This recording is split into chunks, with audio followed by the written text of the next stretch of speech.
Hello students, आज के इस लेक्चर में हम लोग डिस्कस करेंगे एक नए चैप्टर के बारे में, दैट इज हाइड्रोकार्बन। हाइड्रोकार्बन के बारे में बेसिकली आप लोगों ने सीखा होगा कि ये आपके 3 टाइप्स के होते हैं। First is saturated hydrocarbon, second is unsaturated hydrocarbon और थर्ड होता है आपका एरोमेटिक हाइड्रोकार्बन। इस पार्ट को मैं बोर्ड में मेंशन कर देता हूँ और यहाँ पर हम कुछ एग्जाम्पल्स भी इंक्लूड कर लेते हैं।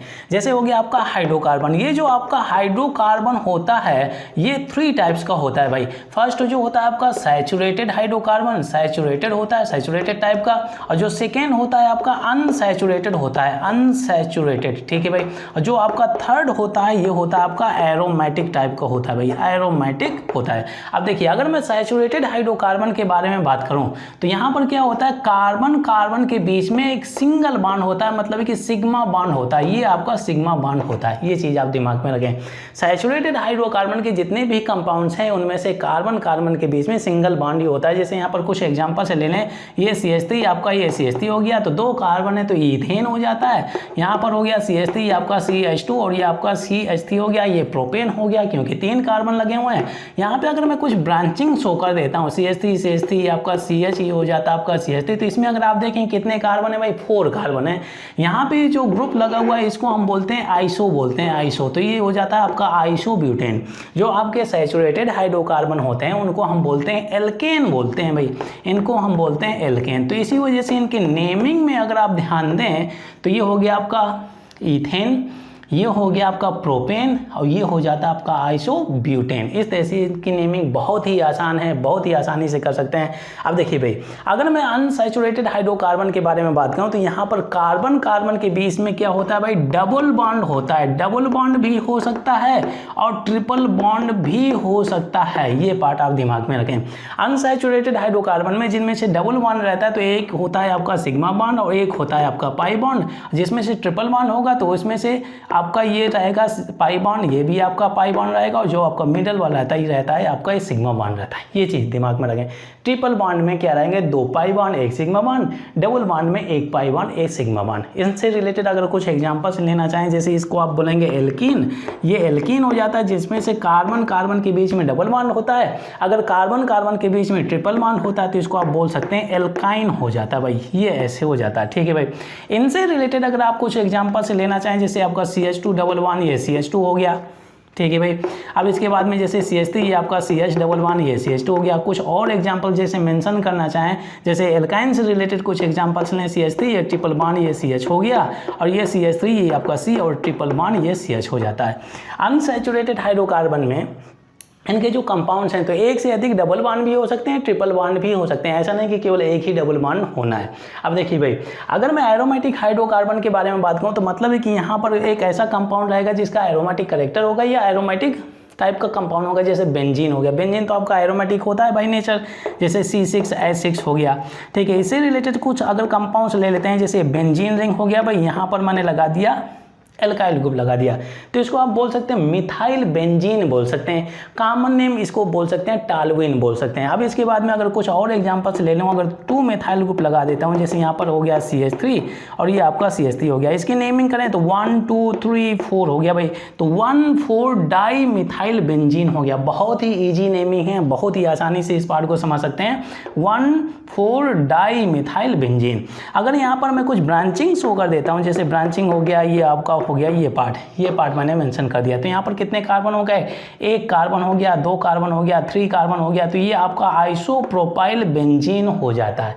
आइसोप्रोपाइल बेंजीन मतलब कि जो आपके एरोमेटिक हाइड्रोकार्बन होते हैं तो उनमें से आपका बेंजीन रिंग लगा रहता है या एरोमेटिक कैरेक्टर को कोई कंपाउंड उसमें से प्रेजेंट होता है, ये पार्ट हो गया।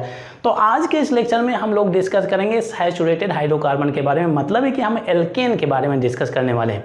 एल्केन की जितनी भी प्रिपरेशन रिएक्शन है, फिजिकल प्रॉपर्टीज हैं, chemical reaction as well as uses हैं, इन सभी के बारे में हम लोग डिस्कस करेंगे 1 बाय 1। चलिए सबसे पहले हम लोग इनके प्रिपरेशन रिएक्शन के बारे में डिस्कस कर लेते हैं। नेक्स्ट है preparation reaction of saturated hydrocarbon. Saturated hydrocarbon यानी एल्केन। एल्केन की जितनी भी प्रिपरेशन रिएक्शन है उसका लिस्ट मैंने यहाँ पर बोर्ड में मेंशन किया हुआ है। यहाँ पे अगर आप ध्यान दें तो इन सभी मेथड को यूज करके आप सैचुरेटेड हाइड्रोकार्बन यानी एल्केन का प्रिपरेशन कर सकते हैं। यहाँ पर जो फर्स्ट मेथड दिया है by reduction of unsaturated hydrocarbon, यानी यहाँ पर एल्कीन एंड एल्काइन का रिडक्शन करना है तब मिल जाएगा आपको सैचुरेटेड हाइड्रोकार्बन। नेक्स्ट मेथड दिया है by reduction of alkyl halide. Alkyl halide में अगर आप किसी एक स्ट्रॉन्ग रिड्यूसिंग एजेंट के साथ में रिएक्शन कराते हैं तो यहां से आपको मिल जाएगा सैचुरेटेड हाइड्रोकार्बन। नेक्स्ट दिया डीकार्बोक्सिलेशन ऑफ एसिड्स, जो आपका कार्बोक्सिलिक एसिड्स होता है। तो कार्बोक्सिलिक एसिड का जब आप डीकार्बोक्सिलेशन करेंगे बाई सोडा लाइम तो यहां से आपको मिल जाएगा सैचुरेटेड हाइड्रोकार्बन। इसके बाद में by Kolbe electrolysis of acid और ये रिएक्शन होती है बेस के प्रेजेंस में, इसके बारे में हम लोग डिस्कस करेंगे डिटेल में। इसके बाद में नेक्स्ट रिएक्शन है फ्रॉम ग्रिग्नार्ड एजेंट। जब कभी भी आप ग्रिग्नार्ड एजेंट की रिएक्शन कराएंगे एसिड के साथ में या एसिडिक कंपाउंड के साथ में कराएंगे वहां से आपको मिलेगा सैचुरेटेड हाइड्रोकार्बन यानी एल्केन का प्रिपरेशन कर सकते हैं। इसके बाद में नेक्स्ट रिएक्शन दिया हुआ है by hydroboration of alkene. Alkene का भी हाइड्रोबोरेशन करेंगे BH3 के साथ में। ये रिएक्शन बहुत काफी इंटरेस्टिंग है, हम इसके मैकेनिज्म के बारे में भी डिस्कस करेंगे। इसके बाद में नेक्स्ट मेथड दिया बाई वुड्स रिएक्शन। इस रिएक्शन से आप केवल प्रिपेयर कर सकते हैं सिमेट्रिकल एल्केन का प्रिपरेशन कर सकते हैं, सिमेट्रिकल एल्केन। इसके बाद में नेक्स्ट रिएक्शन दिया है फ्रैंक लेंस रिडक्शन। इसकी रिएक्शन बेसिकली एल्काइल हैलाइड की रिएक्शन कराते हैं हम किसके साथ में, जिंक डस्ट के साथ में, इन द प्रेजेंस ऑफ ये होता है आपका इनर्ट सॉल्वेंट। तो ये रिएक्शन के बारे में हम लोग डिस्कस करेंगे। नेक्स्ट रिएक्शन है आपका कोरे हाउस रिएक्शन। इस रिएक्शन से केवल आप बना सकते हैं अनसिमेट्रिकल एल्केन। अब देखिए भाई, इस रिएक्शन से ये नेम रिएक्शन है, इससे मिलेगा आपको सिमेट्रिकल एल्केन और इस रिएक्शन से आपको मिल जाएगा अनसिमेट्रिकल एल्केन। ये दोनों मेथड काफी इंटरेस्टिंग है, इसके बारे में हम लोग डिस्कस करेंगे। इसके बाद में नेक्स्ट मेथड दिया by reduction of carbonyl compound. Carbonyl compound हो गया क्या भाई, एल्डिहाइड हो गया, कीटोन हो गया, इसमें एसिड भी आते हैं, एसिड में भी आपका रहता है कार्बोनिल ग्रुप। तो इनके बारे में हम डिस्कस करेंगे, देखते हैं कैसे रिडक्शन करके हम एल्केन का फॉर्मेशन करते हैं। इसके बाद में नेक्स्ट रिएक्शन दिया by hydrolysis of metal carbide, इनका हाइड्रोलाइसिस करेंगे। फिर इसके बाद में from mixture of carbon disulphide and hydrogen sulphide, इनके मिक्सचर से भी आप एल्केन का प्रिपरेशन कर सकते हैं। चलिए इन सभी रिएक्शंस के बारे में हम लोग वन बाय वन डिस्कस करते हैं। सबसे पहले हम लोग इन रिएक्शंस के बारे में डिस्कस करते हैं वन बाय वन और फिर इसके बाद में यहाँ पर भी हम लोग फोकस करते हैं। एल्केन की फर्स्ट प्रिपरेशन रिएक्शन है that is by reduction of unsaturated hydrocarbon. Unsaturated hydrocarbon मतलब आपको एल्कीन या एल्काइन का रिडक्शन करके एल्केन का फॉर्मेशन करना। सिंस ये रिडक्शन रिएक्शन है यहाँ पे आपको यूज करना है reducing agent. List of reducing agent मैंने आपके साथ में शेयर किया हुआ था एल्कोहल के चैप्टर में, aldehyde, ketone and carboxylic acid के चैप्टर में, वहाँ से हम कुछ रिड्यूसिंग एजेंट लेते हैं। अब देखिए भाई, हम यहाँ पर फर्स्ट प्रिपरेशन रिएक्शन के बारे में बातचीत कर रहे हैं। एक बहुत ही कॉमन रिड्यूसिंग एजेंट में यहाँ पे मेंशन करता हूँ, जैसे आपका निकेल हो गया, निकेल ये H2 हो गया, निकेल ये पैलेडियम हो गया, ये H2 हो गया, और ये हो गया आपका प्लैटिनम हो गया, ये H2 हो गया। ये आपके कंप्लीट रिडक्शन शो करते हैं। ये जहाँ कहीं भी होंगे तो कंप्लीट रिडक्शन शो करते हैं। जैसे अगर मैं ले लेता हूँ ये CH3, ये आपका CH डबल बॉन्ड और ये CH2 हो गया, ठीक है। इसमें से आपने डाल दिया रिड्यूसिंग एजेंट रेने निकल, ये H2 हो गया। तो आपको करना क्या है, यहाँ से पाई बॉन्ड को ब्रेक करना है, दोनों साइड आपको हाइड्रोजन अटैच करने हैं। रिडक्शन का मतलब क्या है भाई, addition of hydrogen, removal of oxygen. आपको पाई बॉन्ड को ब्रेक करके दोनों साइड आप हाइड्रोजन अटैच करिए और लीजिए इसका रिडक्शन हो जाता है। ये CH3 हो गया, ये CH2 हो गया और ये आपका CH3 हो गया। इस तरह से आप एल्केन में कन्वर्ट कर सकते हैं। ये है आपका अनसैचुरेटेड हाइड्रोकार्बन और ये है आपका सैचुरेटेड हाइड्रोकार्बन। अब इसके बाद में अगर मैं और एक कंपाउंड ले लेता हूँ, जैसे आपका CH क्या हो जाएगा भाई, CH3 हो गया और ये C और ट्रिपल बॉन्ड ये CH कर लेते हैं, ठीक है भाई। अब देखिए भाई, यहाँ पर मैं डाल देता हूँ फिर से यही एक रिड्यूसिंग एजेंट डाल देता हूँ, ये हो गया आपका H2। तो अब देखिए यहाँ पे क्या करना है, पाई बॉन्ड को ब्रेक करिए, रिडक्शन हो रहा है, यहाँ पर आप हाइड्रोजन अटैच करिए तो ये कन्वर्ट हो गया किसमें, एल्कीन में चला जाएगा। ये CH3, ये CH डबल बॉन्ड CH2 हो गया, ये हो गया CH3 और ये CH डबल बॉन्ड और ये CH2 हो जाता है एल्कीन में। अब देखिए भाई, यहाँ से ये रिएक्शन कंटिन्यू हो जाएगी। फर्दर यहाँ पे अगर आप रिड्यूसिंग एजेंट डालेंगे तो यहाँ से फर्दर आपको पाई बॉन्ड को ब्रेक करना है, अटैच करिए हाइड्रोजन और रिएक्शन को आप कंप्लीट कर लीजिए। ये हो गया CH3, ये CH2 और ये हो जाता है आपका CH3। तो ये हो गया आपका एल्केन बन गया। सॉरी, ये प्राइमरी नहीं बोलना है, एनप्रोपेन बोल सकते हैं, ठीक है भाई। ये पार्ट हो गया। अब देखिए भाई, इनमें क्या होता है, एक ऐसे रिड्यूसिंग एजेंट है, अगर आप साइक्लिक एल्केन भी ले लेते हैं, साइक्लिक कंपाउंड, जैसे मैं यहाँ पर ले लेता हूँ साइक्लिक प्रोपेन हो गया, ये साइक्लिक प्रोपेन हो गया। अब देखिए भाई ये साइक्लिक प्रोपेन हो गया। तो बेयर्स स्ट्रेन के बारे में आप लोगों ने जनरल ऑर्गेनिक केमिस्ट्री में सीखा होगा कि जो आपके 5 और 6 मेंबर्ड साइक्लिक रिंग होते हैं या साइक्लिक कंपाउंड्स होते हैं तो वो आपके स्टेबल फॉर्म में होते हैं। जो आपके 3 मेंबर होते हैं, 4 मेंबर होते हैं, तो इनमें से अनस्टेबिलिटी रहती है। रीजन क्या होता है, इनमें से स्ट्रेन होता है। ये जो कार्बन होते हैं पास पास होने की वजह से इनमें से रिपल्सन होता है, वो ये स्ट्रेन रहता है। तो यही रीजन है कि जब आप इन रिड्यूसिंग एजेंट को डालेंगे यहाँ पर, ठीक है भाई, तो इनकी बॉन्ड ब्रेकिंग कर देते हैं, एक बॉन्ड ब्रेक कर देंगे और लीजिए ये ओपन चेन हो जाता है, इस तरह से हो जाता है। तो क्या हो गया, ये साइक्लिक प्रोपेन था, ये ओपन चेन हो गया, तो ये एन प्रोपेन हो गया। इस तरह से ये रिएक्शन होती है। बहुत ही अच्छे रिड्यूसिंग एजेंट हैं। हाँ, इन जब रिड्यूसिंग एजेंट को रिएक्शन में कंप्लीट करेंगे तो इनकी रिएक्शन में यूज करते हैं। तो बेसिकली जब आप इनकी मैकेनिज्म देखेंगे तो ये फ्री रेडिकल मैकेनिज्म के थ्रू इनकी रिएक्शन को कंप्लीट किया जाता है। मैं फिर से इस सेंटेंस को रिपीट करता हूँ, फ्री रेडिकल मैकेनिज्म के थ्रू इनकी रिएक्शन को कंप्लीट किया जाता है। अब देखिए अगर मैं और भी एक साइक्लिक कंपाउंड ले लेता हूँ, ये पार्ट हो गया, यहाँ पे आपने डाला हुआ निकेल, ये H2 हो गया, तो क्या हो जाएगा, इसके बॉन्ड को ब्रेक कर देगा। अब इसमें ये हो जाता है ओपन चेन, ये हो गया। कार्बन सेम ही है, कितने कार्बन है, 1 2 3 1 2 3, केवल बॉन्ड ही ब्रेक करते हैं, कार्बन को बिल्कुल अफेक्ट नहीं करते हैं। 1 2 3 4 कार्बन है, 1 2 3 4 कार्बन है। ये आपका क्या हो गया, ये साइक्लिक ब्यूटेन होता है, ये आपका एन ब्यूटेन हो जाता है। तो इस तरह से इन रिएक्शंस को बहुत ही आसानी से कंप्लीट कर सकते हैं। ये रिड्यूसिंग एजेंट है। और भी कई सारे रिड्यूसिंग एजेंट मैंने आपके साथ में शेयर किए हुए हैं। हाँ, ध्यान दीजिए भाई, यहाँ पर आपको एक चीज़ दिमाग में रखना है, बाय यूजिंग दिस मेथड, इस मेथड को यूज करके आप मीथेन का प्रिपरेशन नहीं कर सकते हैं। मीथेन का मतलब है कि मीथेन में क्या होता है, केवल एक ही कार्बन होता है और आपको एक कार्बन का अनसैचुरेटेड हाइड्रोकार्बन बिल्कुल नहीं मिलेगा। एक कार्बन का अनसैचुरेटेड हाइड्रोकार्बन नहीं मिलेगा तो एक कार्बन का प्रोडक्ट का फॉर्मेशन भी नहीं कर सकते हैं। मिनिमम कार्बन अनसैचुरेटेड हाइड्रोकार्बन में कितने चाहिए, 2 चाहिए। जैसे अगर आप एल्केन के जो फर्स्ट मेंबर के बारे में बात करें तो CH2 डबल बॉन्ड, ये CH2 होता है, इसमें से डबल बॉन्ड लगा हुआ है। तो ये होता है आपका अनसैचुरेटेड हाइड्रोकार्बन। मिनिमम 2 कार्बन होने चाहिए, 1 कार्बन नहीं होना चाहिए। 1 कार्बन का आप अनसैचुरेटेड हाइड्रोकार्बन नहीं बना सकते हैं। अगर मैं यहाँ पर ले लिखता हूँ तो CH और ट्रिपल बॉन्ड, ये CH कर दिया, तो इसमें भी आपके मिनिमम कितने 2 कार्बन है, तभी आप ये अनसैचुरेटेड हायर मेंबर बना सकते हैं। परंतु इसके पहले का या 1 कार्बन का आप अनसैचुरेटेड हाइड्रोकार्बन नहीं बना सकते हैं। तो यही रीजन है इस मेथड के द्वारा आप मीथेन का प्रिपरेशन नहीं कर सकते हैं। इसके अलावा अन्य जो आपके एल्केन हैं, अदर एल्केन्स है, हायर मेंबर के एल्केन्स हैं, उनका फॉर्मेशन आप कर सकते हैं। हाँ, अब इसके बाद में अगर आप ये मीथेन का प्रिपरेशन करना चाहते हैं तो आपको जाना पड़ेगा नेक्स्ट मेथड में, that is by reduction of alkyl halide. चलिए इसके बाद में हम लोग नेक्स्ट मेथड के बारे में डिस्कस कर लेते हैं। नेक्स्ट प्रिपरेशन रिएक्शन है that is by reduction of alkyl halide essence. ये रिएक्शन आपकी रिडक्शन रिएक्शन है, मतलब है कि यहाँ पर आपको यूज करना है रिड्यूसिंग एजेंट। कुछ लिस्ट ऑफ रिड्यूसिंग एजेंट मैंने आपके साथ में शेयर किए हुए हैं।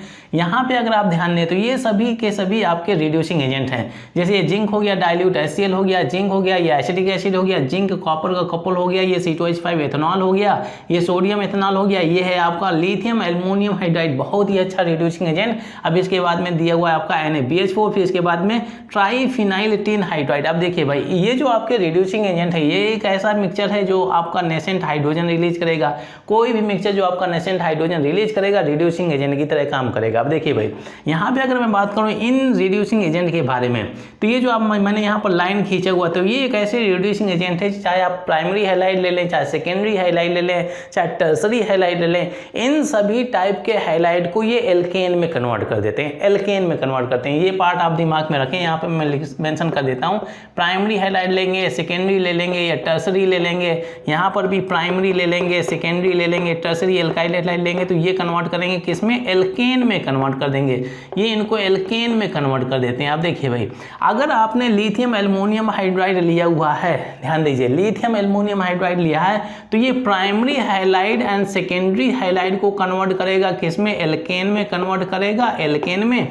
और ये कन्वर्ट करता है टर्सरी एल्काइल हैलाइड को कन्वर्ट करता है एल्कीन में, टर्सरी एल्काइल हैलाइड को एल्कीन में कन्वर्ट करता है। ये चीज़ आप दिमाग में रखें। ये रिड्यूसिंग एजेंट मैंने आपके साथ में ऑलरेडी हेलो एल्केन के चैप्टर में शेयर किया हुआ है। अब देखिए भाई, यहाँ पर जो आपका NaBH4 है, ये भी आपका रिड्यूसिंग एजेंट है। ये आपका प्राइमरी एल्काइल हैलाइड है, ये इसको रिड्यूस नहीं करता है।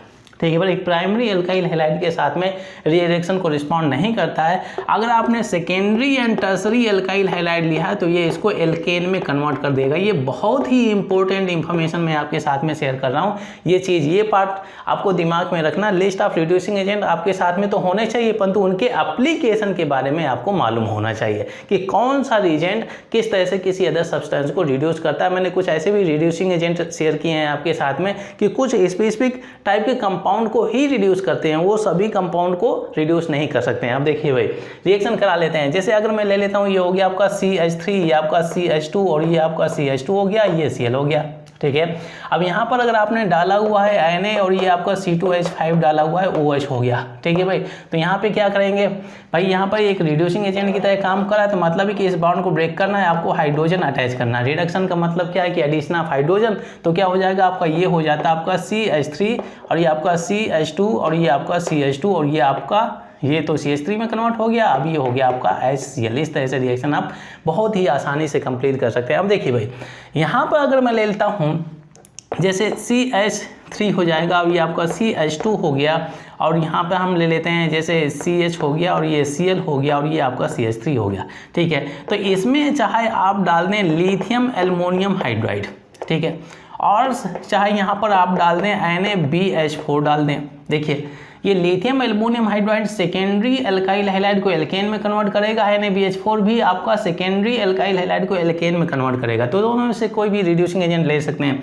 मतलब है कि यहाँ पर जहाँ पर इलेक्ट्रोनेगेटिविटी का डिफरेंस है वहाँ पे बॉन्ड ब्रेक करना है, आपको दोनों साइड हाइड्रोजन अटैच करना है। तो ये पार्ट आपका पूरा सैचुरेटेड पार्ट में चला गया, ये HCl रिमूव हो जाता है। तो इस तरह से रिएक्शन बहुत ही आसानी से आप कंप्लीट कर सकते हैं। ये हो गया आपका CH3 और ये हो जाता है आपका HCl। ये हो गया भाई बहुत ही आसानी से। अब देखिए भाई, अगर मैं यहाँ पर टर्सरी एल्काइल हैलाइड ले लेता हूँ, ये हो गया आपका CH3, ठीक है, ये C और ये CH3 हो गया और ये CH3 हो गया और यहाँ पर मैंने ले लिया Cl। इसमें अगर मैं डाल देता हूँ NaBH4, ध्यान दीजिए भाई, NaBH4 डाला हुआ, तो इसमें होता क्या है, आपको करना क्या है, जहाँ पर इलेक्ट्रोनेगेटिविटी का डिफरेंस है उस बॉन्ड को ब्रेक करिए, दोनों साइड आप हाइड्रोजन अटैच करिए। ठीक है, रिडक्शन हो रहा है, रिडक्शन में हाइड्रोजन अटैच करते हैं, तो ये HCl निकल गया। अब देखिए कि आप क्या बन जाता है, ये CH3 हो गया, ये CH हो गया और ये आपका CH3 हो जाता है, ये आपका CH3 हो जाता है। इस तरह से इस कंपाउंड का फॉर्मेशन कर सकते हैं। ये HCl आपका सेपरेट हो गया। ये आपका यहाँ अगर आप ध्यान दें तो ये आपका सैचुरेटेड हाइड्रोकार्बन बन गया।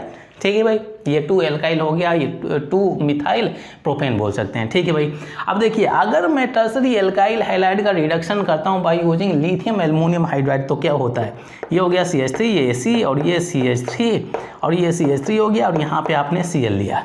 ठीक है, यहाँ पे मैंने डाल दिया लिथियम एल्युमिनियम हाइड्राइड। अब ध्यान दीजिए भाई, यहाँ से आपको एल्केन का फॉर्मेशन नहीं मिलेगा, मिल जाएगा एल्कीन। ये पार्ट मैंने यहाँ पर मेंशन किया हुआ है। टर्सरी एल्काइल हैलाइड में ये कॉज करता है एलिमिनेशन रिएक्शन। एलिमिनेशन रिएक्शन में हम लोग क्या करते हैं, अल्फा कार्बन से आपको निकालना है एक्टिव ग्रुप हाइड्रोजन और बीटा कार्बन से आपको निकालना है हाइड्रोजन। एक छोटा सा ग्रुप आपका रिमूव कर दिया जाता है। अब देखिए भाई, इसमें अगर आप देखें तो ये आपका अल्फा कार्बन है जिसे आपका फंक्शनल ग्रुप लगा हुआ है, हाइड्रोजन लगा हुआ है। इसमें अगर आप देखें बीटा कार्बन, ये भी बीटा कार्बन है, ये भी बीटा कार्बन। मतलब है कि अल्फा कार्बन का जो नेक्स्ट कार्बन होता है वो होता है बीटा कार्बन।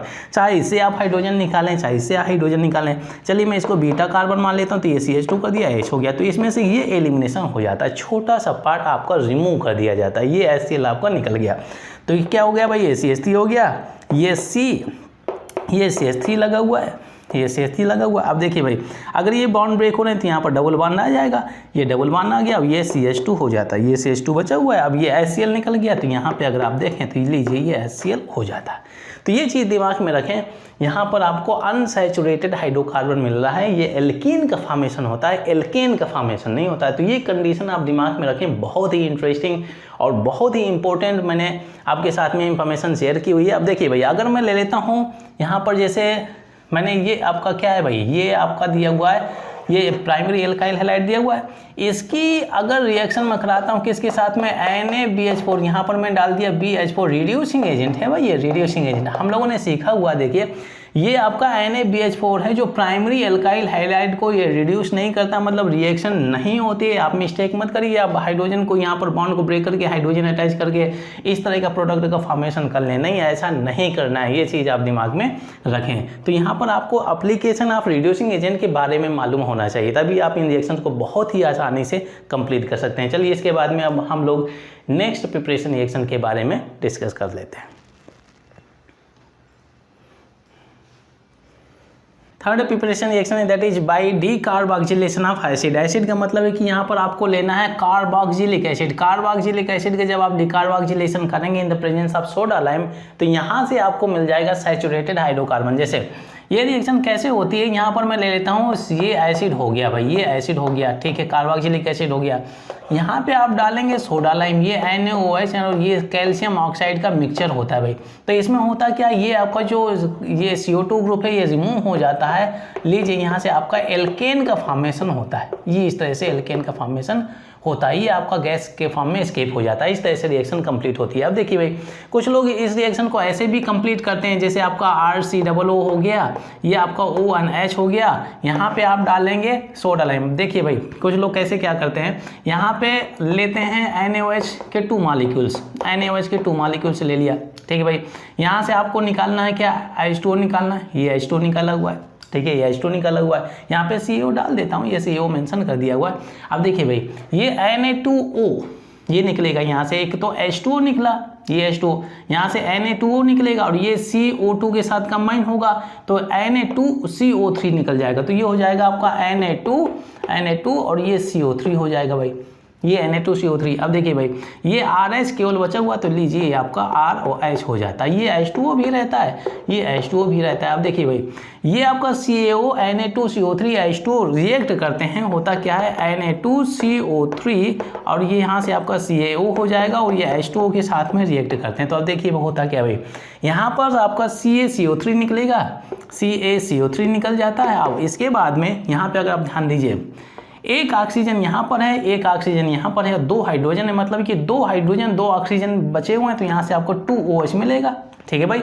और 2 सोडियम है, मतलब कि 2 मॉलिक्यूल्स ऑफ NaOH आपका सेपरेट हो जाता है। तो इस तरह से रिएक्शन कंप्लीट होती है। ऐसे भी कर सकते हैं, ठीक है भाई, आप रिएक्शन को ऐसे भी कर लें, ठीक है, और रिएक्शन को आप ऐसे भी कंप्लीट कर लें, दोनों में से आपको सैचुरेटेड हाइड्रोकार्बन एल्केन का फॉर्मेशन मिलता है। अब देखिए भाई, अगर इसकी मैकेनिज्म आप समझना चाहें तो होता क्या है बेसिकली, ये आपका है एसिड डला हुआ, ये आपका बेस है सोडा लाइम में, तो एसिड बेस की रिएक्शन होगी। जब कभी भी आपको ये एक दूसरे के कांटेक्ट में आएंगे तो रिएक्शन होने लगेगी और सॉल्ट का फॉर्मेशन हो जाता है। अब देखिए भाई, यहाँ पर अगर मैं मैकेनिज्म के बारे में बात करता हूँ तो होता क्या है बेसिकली, जब आप ले लेते हैं RCOO, ठीक है भाई, ये आपका OH हो गया, ठीक है, यहाँ पे डला हुआ है आपका NaOH डाला है, तो एसिड का हाइड्रोजन बेस का OH निकलेगा भाई, यहाँ से आपने H2O निकाला हुआ है और ये सॉल्ट का फॉर्मेशन हो जाता है RCOO और ये हो जाता है ONA। लीजिए यहाँ पर पॉजिटिव हो जाएगा, ये नेगेटिव हो जाता है, ये सॉल्ट का फॉर्मेशन हो जाता है, ठीक है भाई। जब आप इसको हीटिंग करेंगे तो आपका ये Na+ निकल जाएगा, ये हो जाएगा RCOO और ये आपका O- हो जाता है, ये पार्ट हो जाएगा, ठीक है भाई, ये आयंस में स्प्लिट हो जाएगा। अब देखिए क्या इसमें रेजोनेंस है, रेजोनेंस हो जाएगा, double bond single bond negative charge resonance होगा। तो जब ये इलेक्ट्रॉन डेंसिटी ऐसे उतरेगी, ठीक है भाई, तो ये इलेक्ट्रॉन डेंसिटी पुल करेगा, ये होगा बैक बॉन्डिंग, इसके बाद में एल्काइल ग्रुप आपका सेपरेट हो जाता है, ठीक है भाई।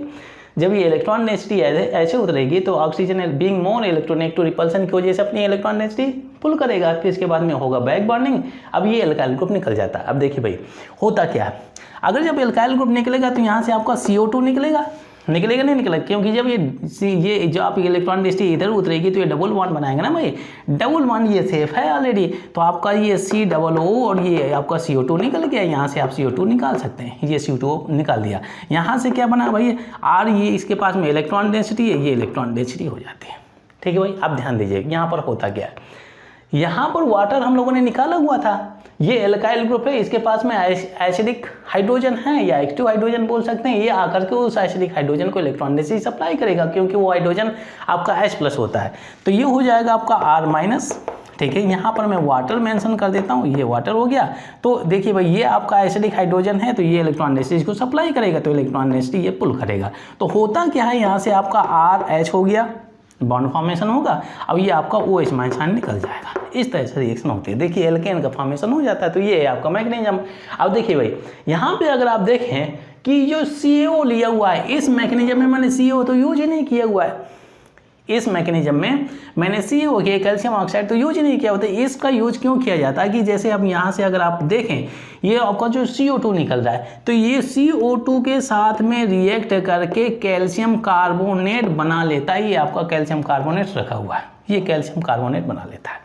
इस तरह से रिएक्शन कंप्लीट होती है। अब देखिए भाई क्या ज़रूरत है, गैस एस्केप हो जाएगी, क्या ज़रूरत है, गैस है एस्केप हो जाएगी अगर calcium carbonate calcium oxide use करने की क्या ज़रूरत है। तो रीज़न क्या होता है, देखिए भाई ये जैसे आपका ये आपका R माइनस जनरेट होता है, ठीक है भाई ध्यान दीजिए, जैसे आपका ये R माइनस जनरेट होता है, ठीक है, एनायन जनरेट होता है, तो रीज़न क्या है कि अगर आपने CO2 को नहीं रिमूव किया तो क्या हो जाएगा भाई, ये माइनस है। अब इसके बाद में अगर मैं CO2 यहाँ पे लिख देता हूँ, CO2 के तो इलेक्ट्रॉन डेफिशिएंट होगा, इलेक्ट्रॉन डेफिशिएंट, ये आकर के इलेक्ट्रॉन डेंसिटी को इसको सप्लाई करेगा, क्योंकि दो इलेक्ट्रोनेगेटिव मोर इलेक्ट्रोनेगेटिव एलिमेंट लगे होते हैं, यहाँ पर पार्शियल पॉजिटिव चार्ज ज़्यादा होगा। ये इसको ल्यूइस एसिड भी बोला जाता है, क्योंकि इलेक्ट्रॉन पेयर ये आपका एक्सेप्ट कर सकता है, तो ये आपका इलेक्ट्रॉन डेंसिटी को पुल करेगा। अब देखिए होता क्या है कि जब ये R इससे C से अटैच होगा, ये डबल बॉन्ड सेफ है, ये हो गया आपका, फिर ये O माइनस हो जाता है। देखिए तो अब देखिए भाई एल्काइल ग्रुप हम लोगों ने इससे एल्काइल ग्रुप ये आपका एनायन जनरेट किया हुआ है। अगर आपने CO2 रिमूव नहीं किया, ये जो आपका CO2 रिमूव जो कर रहे हैं, तो यहाँ से अगर आपने CO2 रिमूव नहीं किया बाय यूजिंग कैल्शियम ऑक्साइड, मतलब कि ये एनायन इसके साथ में रिएक्ट करके फिर से ये आपका कार्बोक्सिलेटन बना लेगा, मतलब कि रिएक्शन बैकवर्ड डायरेक्शन में चली जाएगी। तो यही रीजन है इन रिएक्शन में आपको क्या यूज करना है, कैल्शियम ऑक्साइड को यूज करना है, ताकि ये जो जैसे कार्बन डाइऑक्साइड निकलता है तो उसके साथ में कंबाइन होकर के कैल्शियम कार्बोनेट सॉल्ट के फॉर्म में सेपरेट हो जाता है। तो ये रिएक्शन काफ़ी इंटरेस्टिंग है, चाहे आप ऐसे कंप्लीट कर लें चाहे ऐसे कंप्लीट कर लें, ठीक है। और मैकेनिज्म दिया हुआ है, यहाँ से आप बहुत ही आसानी से समझ सकते हैं। चलिए इसके बाद में हम लोग नेक्स्ट प्रिपरेशन रिएक्शन के बारे में बातचीत कर लेते हैं। फोर्थ प्रिपरेशन रिएक्शन है दैट इज कोल्बे इलेक्ट्रोलाइसिस। हम यहाँ पर फोर्थ प्रिपरेशन रिएक्शन के बारे में बातचीत कर रहे हैं। अब देखिए भाई इस रिएक्शन में होता क्या है, आपको एसिड का इलेक्ट्रोलाइसिस करना है in presence of strong base. अब देखिए भाई यहाँ पर मैं ले लेता हूँ एसिड का मतलब कि आपको लेना है कार्बोक्सिलिक एसिड, लीजिए यहाँ पर मेंशन कर दिया। अब यहाँ पर डाल देते हैं हम स्ट्रॉन्ग बेस NaOH और करते हैं हम इसका इलेक्ट्रोलाइसिस। तो रिएक्शन कैसे कंप्लीट करते हैं, अब देखिए भाई इसका लेना 2 मॉलिक्यूल्स, ठीक है भाई। तो ये एल्काइल ग्रुप है, तो 2 एल्काइल ग्रुप अटैच होकर के बना देते हैं, लीजिए आपका एल्केन बन गया। अब यहाँ से 2 मॉलिक्यूल्स ऑफ CO2 यहाँ पर हो जाता है डी कार्बोक्सिलेशन, तो 2 मॉलिक्यूल्स ऑफ CO2 स्केप होते हैं। अब यहाँ पर 2 हाइड्रोजन बचे हैं, तो लीजिए आपका हाइड्रोजन गैस स्केप हो जाता है। ये पार्ट इस तरह से रिएक्शन आप आसानी से कंप्लीट कर सकते हैं। हाँ ध्यान दीजिए इस मेथड से आप केवल सिमेट्रिकल एल्केन का फॉर्मेशन कर सकते हैं, अनसिमेट्रिकल एल्केन आपको नहीं मिलेगा। अब देखिए भाई होता क्या है इसमें, अगर आप ध्यान दें इस रिएक्शन को ऐसे भी कंप्लीट कर सकते हैं। ये आपका स्ट्रॉन्ग बेस है, ये आपका एसिड है, तो एसिड बेस की रिएक्शन होगी तो क्या बनेगा, सॉल्ट बनेगा। चलिए मैं यहाँ पर सॉल्ट लिख देता हूँ, ये सॉल्ट एंड वाटर बनेगा, तो RCOO और ये आपका ONA हो गया, और ये आपका माइनस है और ये आपका प्लस है, ठीक है। यहाँ पर मैं H2O मेंशन कर देता हूँ, सॉल्ट एंड वाटर इनकी रिएक्शन होगी तो सॉल्ट एंड वाटर बनेगा। तो यहाँ पर हम करा रहे हैं इलेक्ट्रोलाइसिस। अब देखिए भाई रिएक्शन कैसे होती है, H2O को आप ऐसे भी लिख लीजिए, ये आपका H, ये आपका OH हो गया, ठीक है भाई। अब ध्यान दीजिए भाई यहाँ पर 2 मॉलिक्यूल से ले रहे हैं, तो एक और मॉलिक्यूल हम ले लेते हैं RCOO, लीजिए यहाँ पर एक और मॉलिक्यूल हमने मेंशन कर दिया, ठीक है, माइनस एंड प्लस है। अब देखिए भाई इस रिएक्शन को समझने के लिए बहुत ही आसानी से कंप्लीट करना चाहते तो आपको क्या करना है भाई, ये लीजिए आपका एल्केन बन गया, ठीक है। यहाँ से आपको 2CO2 निकालना है, 2CO2 निकाल दिया। अब देखिए 2 सोडियम है, तो यहाँ से 2 मॉलिक्यूल्स आप वाटर लेना है, तो 2 NaOH निकल जाएगा, तो ये आपका RR हो गया, ठीक है। 2 मॉलिक्यूल्स ऑफ CO2 निकलेंगे, 2 मॉलिक्यूल्स ऑफ CO2 निकलेंगे, ठीक है भाई। अब देखिए 2 सोडियम ये OH माइनस आयन के पास में पहुंचेंगे, तो ये आपका 2 NaOH निकल जाएगा, 2 NaOH। अब बचा क्या भाई, यहाँ पर 2 हाइड्रोजन बचे हैं, वो आपका हाइड्रोजन गैस के रूप में स्केप होगा, ये हो गया, ये पार्ट हो जाता है। ये चीज़ आप दिमाग में रखें। अब देखिए भाई इलेक्ट्रोलाइसिस है, मतलब एनोड कैथोड होगा, तो ये पार्ट जो होता है ये पार्ट आपका एनोड में होता है, जहाँ पर होता है ऑक्सीडेशन, यहाँ पर मेंशन कर देता हूँ ये ऑक्सीडेशन होता है। और ये पोर्शन आपका होता है कैथोड में, जहाँ पर होता है रिडक्शन, ये रिडक्शन होता है। ये चीज़ आप दिमाग में रखें। अब देखिए मैकेनिज्म के बारे में अगर आप देखना चाहें तो होता क्या है, देखिए भाई अब देखिए यहाँ पर हम ले लेते हैं मैकेनिज्म के बारे में बातचीत करते हैं। मैकेनिज्म, ठीक है भाई।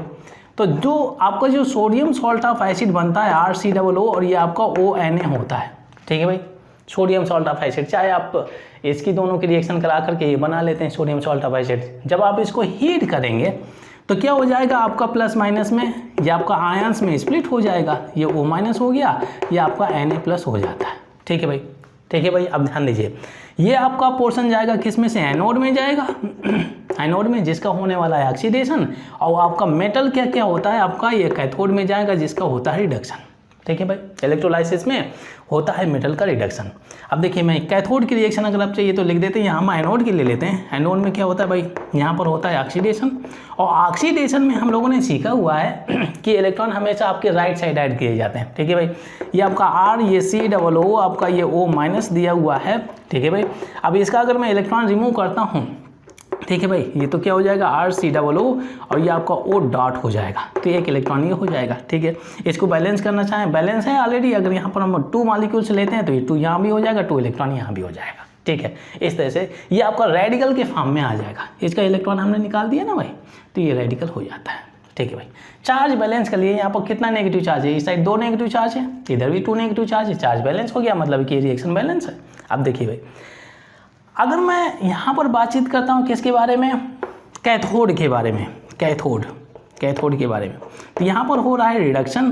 ठीक है भाई, रिडक्शन हो रहा है, तो रिडक्शन में हम इलेक्ट्रॉन हमेशा लेफ्ट साइड ऐड करते हैं। ठीक है भाई, तो ये आपका Na+ इलेक्ट्रॉन आपने यहाँ पर ऐड कर दिया, ये आपका Na हो गया।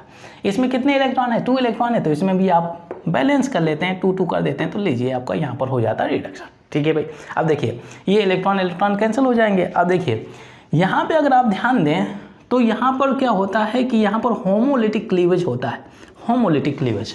ये फ्री रेडिकल है ना भाई, तो एक डॉट यहाँ पे जाएगा, एक डॉट यहाँ पे जाएगा। ठीक है भाई, आप ध्यान दीजिए होता क्या है, यहाँ पे अगर आप देखें तो ये डॉट और ये डॉट कंबाइन होकर के CO2 के फॉर्म में निकलेंगे। लीजिए मेंशन कर दिया है CO2 गैस। ठीक है, और ये R डॉट कंबाइन हो जाएंगे तो क्या हो जाएगा, ये आपका एल्केन बना देगा। तो ये पार्ट आपका कहाँ पे मिलता है भाई, ये कहाँ पे मिलता है, ये आपका एनोड में मिलता है। ये पार्ट मैंने लिखा हुआ है, ये एल्केन हो गया और ये आपका CO2 हो गया, ये एल्केन और ये CO2 हो जाता है। ठीक है, अब देखिए यहाँ पर क्या होता है, 2 मॉलिक्यूल से लिया हुआ, तो 2 मॉलिक्यूल आप मेंशन कर दीजिए।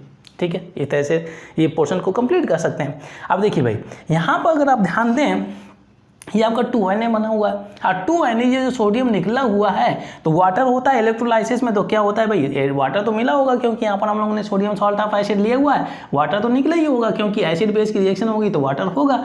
और ये मेटल होता है वाटर के साथ में बहुत ही अग्रेसिवली रिएक्ट करता है, तो यहाँ पर हम कर सकते हैं HNOH हो गया। यहाँ पर क्या करना है, आपको 2 मॉलिक्यूल्स लेना है। ठीक है भाई, तो यहाँ से क्या हो जाएगा, 2NaOH हो गया और यहाँ से आपका हाइड्रोजन गैस निकल जाता है। तो ये पार्ट आपका जाता है किस में जाता है, आपका कैथोड में जाता है। ये पोर्शन मैंने ऑलरेडी यहाँ पर मेंशन किया हुआ है। तो इस तरह से मैकेनिज्म में भी आप बहुत ही आसानी से समझ सकते हैं। एनोड के पोर्शन में आपको मिलेगा एल्केन और ये आपका 2 मॉलिक्यूल्स ऑफ कार्बन डाइऑक्साइड, और कैथोड के पोर्शन में आपको मिलेगा 2 molecules of sodium hydroxide, 2NaOH होता है। ये OH थोड़ा सा क्लियर कर देता हूँ मैं, OH ये पॉजिटिव और ये आपका हाइड्रोजन गैस निकला है। इस तरह से रिएक्शन कंप्लीट कर सकते हैं। आप चाहे ऐसे लिख दें, सही है, ऐसे लिख देंगे, सही है, और मैकेनिज्म आपका ये लिखा हुआ है। तो इसमें से आप समझ सकते हैं कि प्रोडक्ट का फॉर्मेशन कैसे होता है। हाँ, ध्यान दीजिए, इस मेथड से केवल आप सिमेट्रिकल एल्केन का फॉर्मेशन कर सकते हैं। चलिए, इसके बाद में हम लोग नेक्स्ट मेथड के बारे में डिस्कस कर लेते हैं। फिफ्थ प्रिपरेशन रिएक्शन है, that is from Grignard reagent. अब ये रिएक्शन बहुत ही इंटरेस्टिंग रिएक्शन है। अब देखिए भाई, ग्रिग्नार्ड रिएजेंट जब कभी भी आपका एसिडिक कंपाउंड के साथ में या एसिड के साथ में रिएक्ट करेगा तो वहाँ से एक्टिव हाइड्रोजन रिमूव करके आप ये एल्केन का फॉर्मेशन करता है। अब देखिए भाई, रिएक्शन कैसे होती है। यहाँ पे मैं ले लेता हूँ ग्रिग्नार्ड रिएजेंट, ये हो गया आपका ग्रिग्नार्ड रिएजेंट, R ये Mg और X हो जाता है। ठीक है भाई, अब देखिए यहाँ पे अगर मैं ले लेता हूँ H2O, ठीक है, ये H2O ले लिया भाई, ये रिएक्शन एसिडिक मीडियम में होगी। अब देखिए भाई, यहाँ पे अगर आप देखें तो इसकी ब्रेकिंग ऐसे हो जाती है, तो यहाँ पर पार्शियल ये आपका नेगेटिव हो जाएगा, ये आपका पॉजिटिव हो जाएगा। लीजिए आपका यहाँ से आपका न्यूक्लियोफाइल जनरेट हो जाता है जिसके पास में इलेक्ट्रॉन डेंसिटी होती है। अब देखिए यहाँ पे अगर आप देखें तो एक्टिव हाइड्रोजन डला हुआ है, ये आपका एसिडिक हाइड्रोजन भी है, तो आकर के इसको इलेक्ट्रॉन डेंसिटी सप्लाई करेगा तो अपनी इलेक्ट्रॉन डेंसिटी पुल करेगा। ठीक है, तो यहाँ पर पार्शियल नेगेटिव चार्ज होगा, ये पार्शियल नेगेटिव चार्ज इसके द्वारा अट्रैक्ट किया जाएगा। अब खासतौर से इसमें अगर आप देखें तो इस एल्काइल ग्रुप से ये हाइड्रोजन आपका अटैच H हो रहा है, मतलब है कि लीजिए आपका एल्केन का फॉर्मेशन हो जाता है। Mg है तो ये हमेशा 2 बॉन्ड ही फॉर्म करता है, तो आपका एक के साथ में तो हाइड्रोजन लगा हुआ, दूसरे के साथ में OH हो जाता है, रिएक्शन आपकी कंप्लीट हो जाती है। लीजिए बहुत ही आसानी से रिएक्शन को आप कंप्लीट कर सकते हैं, बहुत ही आसान है। अच्छा मैं यहाँ पर ले लेता हूँ जैसे RMgx, जैसे यहाँ पर हम ले लेते हैं RMgx, ठीक है भाई RMgx। यहाँ पर अगर मैं ले लेता हूँ D2O, तो D2O को आप ऐसे भी ले सकते हैं OD, ठीक है। तो ये आपका क्या हो जाएगा, इसकी ब्रेकिंग होगी तो यहाँ पर नेगेटिव चार्ज, यहाँ पर पॉजिटिव चार्ज आकर के इसको इलेक्ट्रॉन डेंसिटी सप्लाई करेगा, ये इलेक्ट्रॉन डेंसिटी पुल करेगा, ये रहेगा। तो अब क्या हो जाएगा भाई, ये हो जाएगा आपका R और ये आपका D हो जाएगा। यहाँ से आपका उसी पैटर्न में रिएक्शन आप आसानी से कंप्लीट कर लें, ये आपका O और D हो जाता है। इस तरह से आपका ड्यूटेरियम हो जाता है ना भाई, ये आपका OD हो गया। बहुत ही आसानी से रिएक्शन आप कंप्लीट कर सकते हैं। अब देखिए भाई, अगर मैं H2O की जगह में ले लेता हूँ अमोनिया ले लेता हूँ, जैसे आपका RMgx हो गया, ऐसे कर लेते हैं भाई, ये हो जाएगा आपका जैसे CH3 Mg कुछ Mg और यहाँ पर से एक्चुअल कंपाउंड ले लेते हैं, तो इसकी ब्रेकिंग होगा तो ये आपका नेगेटिव, ये आपका पॉजिटिव हो जाएगा। यहाँ से अगर मैं अमोनिया ले लेता हूँ, ठीक है, तो अमोनिया के पास में क्या होता है, नाइट्रोजन से लगा हुआ हाइड्रोजन, मतलब कि एक्टिव हाइड्रोजन है, ठीक है भाई। अब इसमें अगर आप ध्यान दें तो ये इलेक्ट्रॉन डेंसिटी इसको सप्लाई करेगा, इलेक्ट्रॉन डेंसिटी अपना ये पुल करेगा, ठीक है। तो यहाँ पर पार्शियल नेगेटिव चार्ज, ये पार्शियल नेगेटिव चार्ज इस पॉजिटिव के द्वारा अट्रैक्ट किया जाएगा, ये हो जाएगा आपका CH3, ये H, तो मतलब है कि ये आपको क्या देगा भाई, ये CH4 बना दिया। अब इसके बाद में यहाँ से क्या हो जाएगा आपका, ये Mg हो गया, ये आपका Cl है और ये आपका NH2 हो जाता है। इस तरह से रिएक्शन आप कंप्लीट कर सकते हैं। अच्छा यहाँ पे अगर मैं अल्कोहल ले लेता हूँ, जैसे आपका CH3 हो गया, ये Mg और ये Cl हो गया।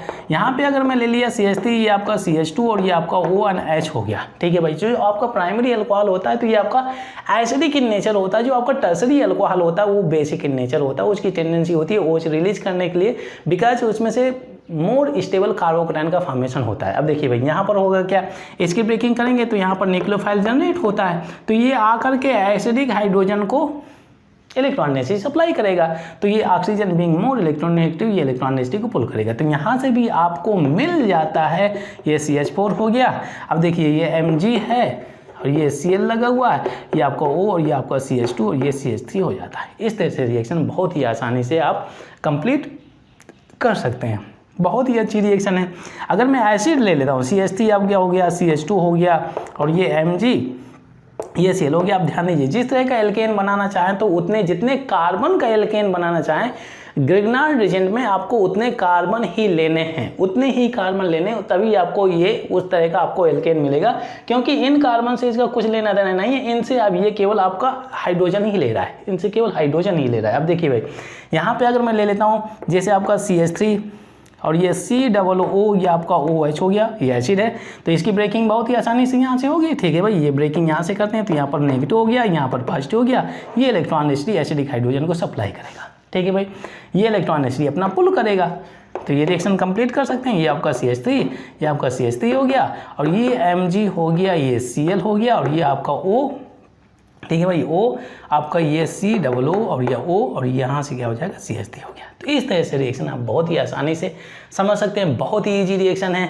अब देखिए इन सभी रिएक्शन में ये एल्केन का फॉर्मेशन कर रहा है। रीजन क्या है कि इन सभी कंपाउंड्स में क्या है, यहाँ पे अगर आप देखें acidic hydrogen, acidic hydrogen, active hydrogen, active hydrogen, इसमें भी अगर आप लेंगे तो यहाँ से आपका ये जो आपका D है तो ये ड्यूटेरियम में तो इलेक्ट्रॉन डेंसिटी सप्लाई करेगा और ये being more electronegative electron density को पुल करेगा, तो यहाँ पर पार्शियल नेगेटिव चार्ज डेवलप हो जाता है, इनके बीच में अट्रैक्शन होकर के प्रोडक्ट का फॉर्मेशन हो जाता है। तो ये होती है आपकी 5th रिएक्शन। चलिए इसके बाद में हम लोग नेक्स्ट प्रिपरेशन रिएक्शन के बारे में डिस्कस कर लेते हैं।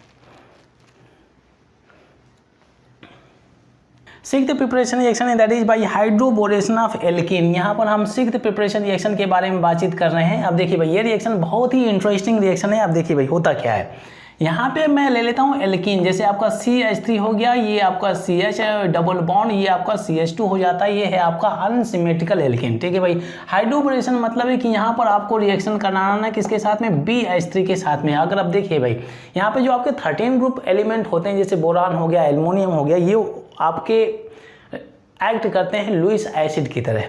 लुईस एसिड की तरह रीजन क्या होता है कि इनका ऑक्टेट पूरा नहीं होता है। यहाँ पे अगर आप ध्यान दें, अगर मैं BH3 के स्ट्रक्चर के बारे में बात करूँ तो ये H हो गया, ये H हो गया और यहाँ पर H हो गया, ठीक है। ठीक है, ये बोरान है तो केवल 3 बॉन्ड ही बना सकता है। तो यहाँ पे इसमें अगर आप देखें 2 electron 2 electron 2 electron, total electron कितने हो गए, इसके 6 इलेक्ट्रॉन हो गए। अब मतलब इसको स्टेबल स्टेट में जाने के लिए, ऑक्टेट पूरा करने के लिए 2 मोर इलेक्ट्रॉन और चाहिए, मतलब it has tendency to gain the electron. जब इसकी टेंडेंसी इलेक्ट्रॉन गेन करने की मतलब कि लुईस एसिड की तरह काम करेगा, जो इलेक्ट्रॉन पेयर को एक्सेप्ट कर सके। ये लुईस एसिड की तरह काम करता है भाई, ये इलेक्ट्रॉन डेंसिटी को एक्सेप्ट कर सकता है। अब देखिए भाई यहाँ पे अगर आप देखें तो इसका ऑक्टेट पूरा नहीं है तो इलेक्ट्रॉन डेंसिटी को एक्सेप्ट करेगा। अब देखिए भाई ये जो आपका जो डबल बॉन्ड है तो यहाँ पर जो पाई बॉन्ड है जो आसानी से ब्रेक किया जा सकता है, ये इलेक्ट्रॉन डेंसिटी इसको सप्लाई किया जाता है, ठीक है, ताकि इसका ऑक्टेट पूरा हो। या तो आप ऐसे भी समझ सकते हैं, चलिए मैं इसको हटा देता हूँ। आप सोचेंगे कि भाई ये अचानक इस इलेक्ट्रॉन डेंसिटी को यहाँ पे कैसे सप्लाई कर दिया। अब देखिए भाई अगर मैं इस कंपाउंड में अगर मैं पॉजिटिव इंडक्टिव इफेक्ट लगाता हूँ, ये आपका लगा हुआ है पॉजिटिव इंडक्टिव इफेक्ट, ये आपका डबल बॉन्ड सिस्टम है, यहाँ पे लगा हुआ आपका पॉजिटिव इंडक्टिव इफेक्ट, ठीक है। पॉजिटिव इंडक्टिव इफेक्ट क्या करता है, इलेक्ट्रॉन डेंसिटी सप्लाई करता है। जहाँ कहीं भी पॉजिटिव इंडक्टिव इफेक्ट लगा हुआ है तो इलेक्ट्रॉन डेंसिटी की जो ब्रेकिंग होती है, पाई बॉन्ड की ब्रेकिंग होती है, हमेशा उसके अपोजिट साइड में ब्रेकिंग होती है। तो इसकी ब्रेकिंग क्या हो जाएगी, ऐसे ब्रेकिंग हो जाएगा, ठीक है भाई। और ये क्या हो जाएगा, इसका पार्शियल पॉजिटिव डेवलप होगा, यहाँ पर पार्शियल नेगेटिव होगा। अब इसके पास में इलेक्ट्रॉन डेंसिटी है, अब इसके पास में इलेक्ट्रॉन डेंसिटी है, इस बी को आपको ये बोरान है इसको इलेक्ट्रॉन डेंसिटी सप्लाई करेगा, क्योंकि इसका ऑक्टेट पूरा नहीं है। लीजिए इसने इलेक्ट्रॉन डेंसिटी इसको सप्लाई किया, ठीक है भाई, ये पार्ट हो गया।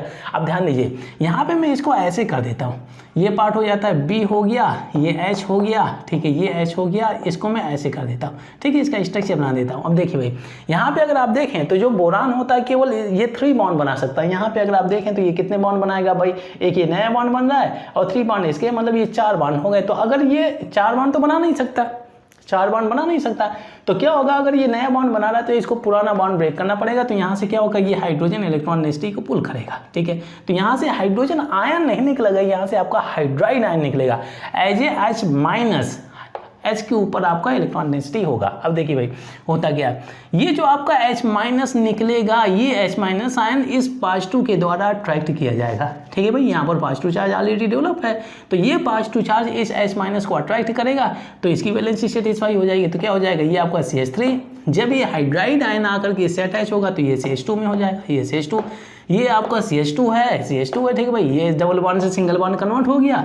अब इसके बाद में ये जो कार्बन है इससे B से अटैच हो जाता है, एक हाइड्रोजन निकल गया तो ये BH2 बचा हुआ है, ये BH2, इस तरह से रिएक्शन होती है, ठीक है भाई। ये पार्ट हो गया।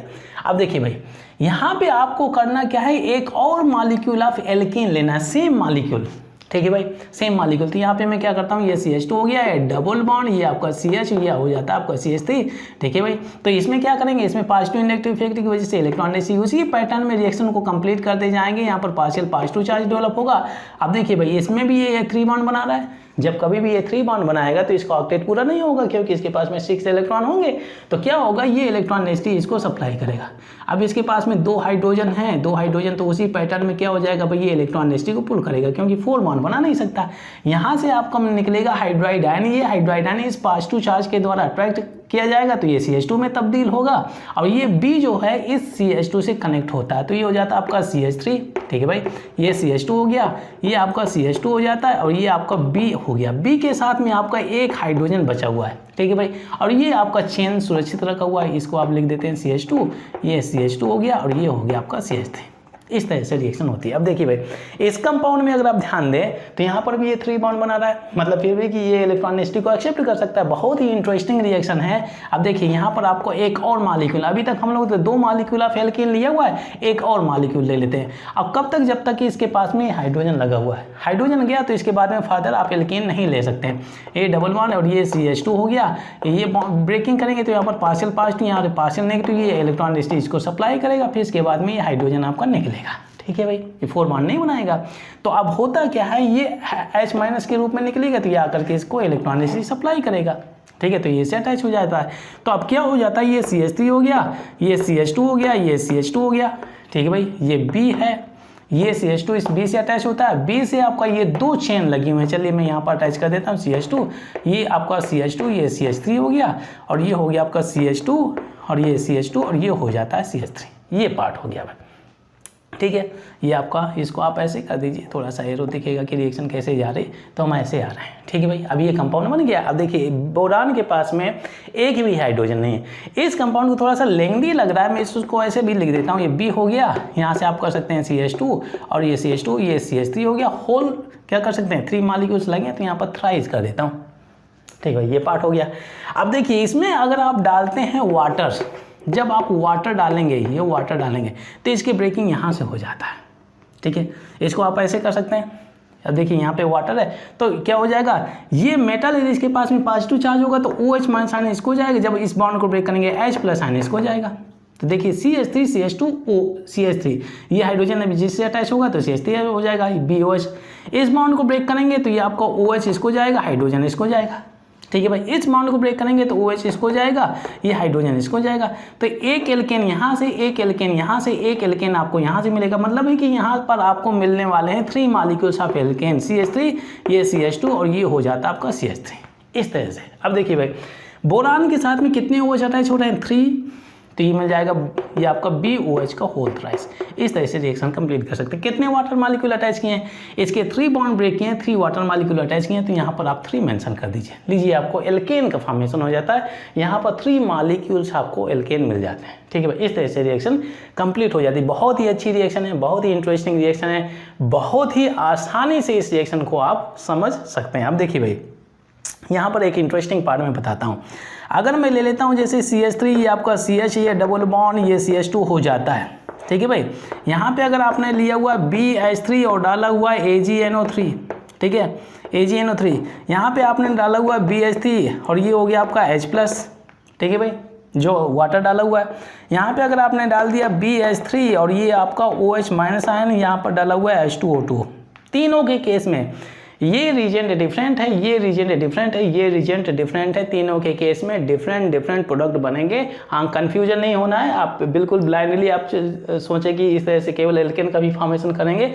इसमें अगर आप देखें जब ये रीजेंट होगा तो होमोलिटिक क्लीवेज के हिसाब से यहाँ पर 2 मॉलिक्यूल्स लेने हैं और दोनों मॉलिक्यूल एक दूसरे से अटैच होकर के एक बड़ा सा चेन तैयार कर लेते हैं। CH2, ये CH2 हो जाता है, ये आपका CH2 और ये CH3 हो जाते हैं। यहाँ पर कितने कार्बन है, 3 कार्बन, तो यहाँ पर 2 मॉलिक्यूल्स लेंगे तो 6 कार्बन का आपका एक चेन मिल जाएगा, वो होगा आपका एल्केन, ठीक है भाई।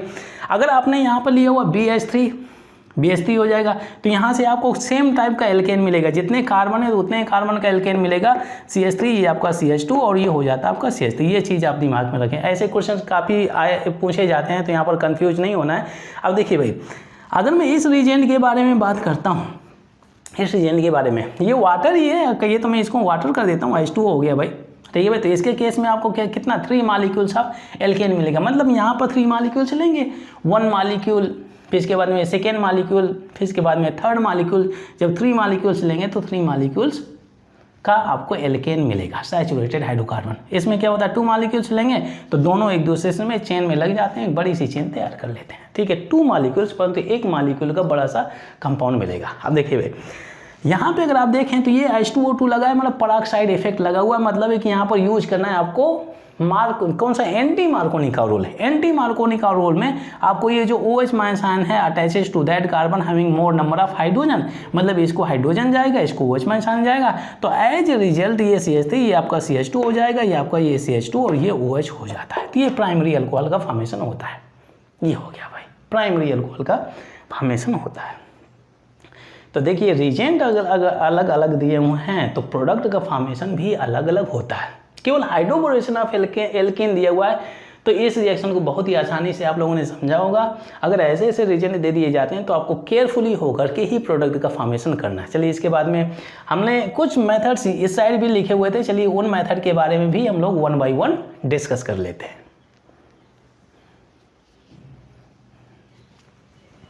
सेवेंथ प्रिपरेशन रिएक्शन है that is by Wurtz reaction. इससे केवल आप सिमेट्रिकल एल्केन का ही फॉर्मेशन कर सकते हैं, सिमेट्रिकल एल्केन। अगर आपको अनसिमेट्रिकल एल्केन बनाना है तो आपको जाना है नेक्स्ट मेथड में, दैट इज बाय कोरे-हाउस रिएक्शन। चलिए सबसे पहले हम सिमेट्रिकल एल्केन का फॉर्मेशन कर लेते हैं। इसमें होता क्या है आपको लेना है, हम यहाँ पर सेवेंथ प्रिपरेशन रिएक्शन के बारे में बातचीत करते हैं। हम देखिए भाई यहाँ पर लेना है आपको एल्काइल हैलाइड, ठीक है, यहाँ पर एक्स कर लेते हैं भाई। और ये क्या हो जाएगा, यहाँ पर सोडियम ले लिया और यहाँ पे आपको यूज करना है इनर्ट सॉल्वेंट। ये हो गया इनर्ट सॉल्वेंट। ये इनर्ट सॉल्वेंट क्यों यूज किया जाता है, अब देखिए भाई ये चीज़ आप दिमाग में रखें, इसके बारे में एक्सप्लेनेशन दूंगा मैं, पहले इस रिएक्शन को कंप्लीट कर लेते हैं। अब देखिए भाई होता क्या है कि ये जो आपका सोडियम है हाइड्रोजन के साथ में अटैच होकर के सॉल्ट का फॉर्मेशन करेगा। तो यहाँ से आपको क्या करना है, 2 मॉलिक्यूल्स, अगर ये हाइड्रोजन ले जाएगा तो यानी स्टेबल फॉर्म में रहेगा ना, इस वजह से 2 मॉलिक्यूल्स लेना ताकि एक दूसरे से बॉन्डिंग फॉर्म करके स्टेबल फॉर्म में चला जाए। अब देखिए होता क्या है, यहाँ पर भी आप 2 मॉलिक्यूल्स ले लेंगे, तो ये जैसा एल्काइल ग्रुप है इसी तरह का एक और एल्काइल ग्रुप आपको अटैच करके क्या करना है, एक एल्केन का सिमेट्रिकल एल्केन का फॉर्मेशन करना है। जैसा एल्काइल ग्रुप है वैसे एल्काइल ग्रुप एक और अटैच करिए और सिमेट्रिकल एल्केन का फॉर्मेशन करिए। यहाँ से आपको 2NaX निकल जाता है। ठीक है भाई, ये पार्ट हो गया। यहाँ पे अगर मैं ले लेता हूँ एक्चुअल कंपाउंड, जैसे CH3 हो गया, ये CH2, ये आपका Cl हो गया, ठीक है, 2Na हो गया। बस उसी पैटर्न में आप रिएक्शन को कंप्लीट करें। ये आपका इनर्ट सॉल्वेंट हो गया। और जैसे यहाँ पर क्या हो जाएगा भाई, ये CH3, ठीक है, ये 2 मत हटाइए, CH3 कर लीजिए, ये CH2 हो गया, ये CH3 CH2 एक और मॉलिक्यूल, ये CH2 ये CH3 ये हो गया, और ये आपका 2NaCl सेपरेट हो जाता है। इस तरह से रिएक्शन आप आसानी से कंप्लीट कर सकते हैं। ये आपका सिमेट्रिकल, ये इसमें अगर आप देखें इस जो ये बॉन्ड है तो इसके दोनों साइड आपके 2 कार्बन लगे हुए हैं, ये सिमेट्रिकल एल्केन का फॉर्मेशन होता है। अब देखिए भाई, यहाँ पर हमने ये इनर्ट सॉल्वेंट क्यों लिया हुआ है। अगर आप इनर्ट सॉल्वेंट ना लेकर के कोई आप प्रोटिक सॉल्वेंट ले लेते हैं, ठीक है, ये क्या हो जाएगा, जैसे आपने वाटर ले लिया, वाटर भी तो सॉल्वेंट है भाई, अल्कोहल ले लिया, एसिड ले लिया, तो ये क्या करेगा, वाटर के साथ में रिएक्ट करके इमीडिएटली ये NaOH और ये आपका ये H2 बनाएगा। रिएक्शन में स्ट्रॉन्ग बेस स्ट्रॉन्ग एसिड का होने का मतलब है कि कहीं ना कहीं कुछ गड़बड़ी पैदा करेगा। तो यही रीज़न है यहाँ पर हम नहीं यूज करते हैं वाटर, प्रोटिक सॉल्वेंट नहीं यूज करते हैं। अगर आप ले लेंगे सोडियम, यहाँ पर अगर आपने ईथर लिया है तो ईथर के साथ में ये रिएक्ट नहीं करेगा, क्योंकि ये हो जाता है आपका ये क्या नॉन पोलर है ना भाई, नॉन पोलर, इसके साथ में रिएक्शन नहीं करेगा, ये पार्ट है। तो इसी वजह से यहाँ पर आपको इनर्ट सॉल्वेंट लेना है। ठीक है भाई। अच्छा, अगर इसकी मैकेनिज्म के बारे में अगर आप देखना चाहें कि भाई मैकेनिज्म कैसे होती है, रिएक्शन कैसे कंप्लीट होती है, तो चलिए उस पार्ट को भी मेंशन कर देता हूँ। ये हो गया मैकेनिज्म। अब ध्यान दीजिए भाई, होता क्या है यहाँ पे, अगर आप देखें जो मेटल दिया हुआ है, ठीक है, मेटल का क्या होता है भाई, ऑक्सीडेशन होता है। चलिए हम ऑक्सीडेशन करा देते हैं। ये मेटल दिया हुआ है, ये इलेक्ट्रॉन रिलीज करेगा, चलिए ऑक्सीडेशन शो कर दिया, यहाँ पर 2 मॉलिक्यूल्स कर देते हैं। ठीक है भाई, अब ये जो अब इलेक्ट्रॉन रिलीज करेगा तो यही आपका रिएक्शन को आगे ले जाता है। ये जैसे इलेक्ट्रॉन रिलीज करेगा ऑक्सीडेशन की वजह से, तो रिएक्शन को आगे ले जाता है। आप देखिए भाई, ये एल्काइल है, इनिशिएट करेगा, एल्काइल ग्रुप है। इसमें अगर आप देखें तो होता क्या है, Cl is more electronegative than alkyl group. ठीक है भाई, तो इसके पास में पार्शियल पॉजिटिव चार्ज दिया हुआ है, और ये partial positive charge electron receive supply करेगा। तो यहाँ पे अगर आप देखें तो एक इलेक्ट्रॉन है, तो आकर के जब इसको इलेक्ट्रॉन रिसीव सप्लाई करेगा तो ये अपना बीइंग मोर इलेक्ट्रोनेगेटिव पुल करेगा। तो होता क्या है, यहाँ से आपका हो जाएगा आर्स, ये डॉट, ठीक है भाई, ये रेडिकल जनरेट होता है, यहाँ आपका Cl माइनस निकल जाता है। यहाँ से अगर आप 2 मॉलिक्यूल्स ले लें, 2 मॉलिक्यूल्स क्यों, क्योंकि यहाँ पर 2 इलेक्ट्रॉन है, तो 2 इलेक्ट्रॉन यहाँ पर भी हम कर लेते हैं, 2 इलेक्ट्रॉन 2 ये रेडिकल्स और भी बनेंगे, ये आपका ऐसे हो जाता है। ठीक है भाई। अब देखिए यहाँ से R डॉट, तो ये आपका जो R डॉट बना हुआ है, R डॉट बना हुआ है, ये रेडिकल बना हुआ है, ये रेडिकल बना हुआ है, तो ये बॉन्ड फॉर्मेशन करेंगे। ठीक है भाई, तो यहाँ से क्या हो जाता है R, ये आपका R लीजिए, आपका सिमेट्रिकल एल्केन बन जाता है, सिमेट्रिकल एल्केन। और ये जो आपका 2Na प्लस है, 2Cl माइनस है, दोनों एक दूसरे से अटैच होकर के 2NaCl आपका ये सॉल्ट के फॉर्मेशन सेपरेट हो जाता है। तो इस तरह से रिएक्शन को आप बहुत ही आसानी से कंप्लीट कर सकते हैं। बहुत ही इजी रिएक्शन है, इंटरेस्टिंग रिएक्शन है। हाँ, इससे केवल आप सिमेट्रिकल एल्केन का ही फॉर्मेशन कर सकते हैं। चलिए इसके बाद में हम लोग अनसिमेट्रिकल एल्केन के फॉर्मेशन के बारे में बातचीत करते हैं।